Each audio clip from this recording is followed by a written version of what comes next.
Во-первых, это правила. Правила ОИТФ другие, правила ВТФ другие. Правила по соревнованиям, правила по тылям. Тэквондо ВТФ является олимпийским видом спорта, а тэквондо ОИТФ не олимпийским видом спорта. А также, я знаю, тэквондо ВТФ у них соревнования проходят по 2 дисциплинам, а по тэквондо ОИТФ по 5. Здравствуйте, меня зовут Салмон, мне 10 лет. Я уже 2,5 года занимаюсь этот вид спорта – тэквондо, кикбоксинг. Когда пришел первый день заниматься этот вид спорта – тэквондо, кикбоксинг, мне 2 или 3 дня было тяжело, и я стал привыкать. Да я еще участвовал в соревнованиях по тэквондо и кикбоксингу, где получал призовые места и стал чемпионом по тэквондо и кикбоксингу. И спасибо моему тренеру Риане Галимовой за его труд и старания.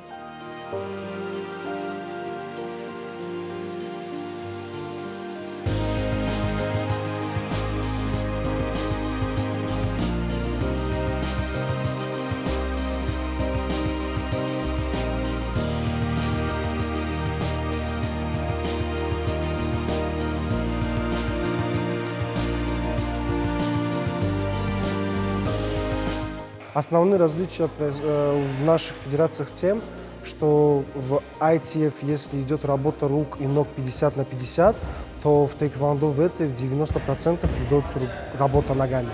Руками мы работаем всего лишь 10%.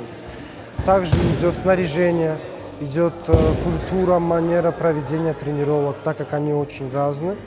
Хотя оба боевых искусства были созданы в Южной Корее.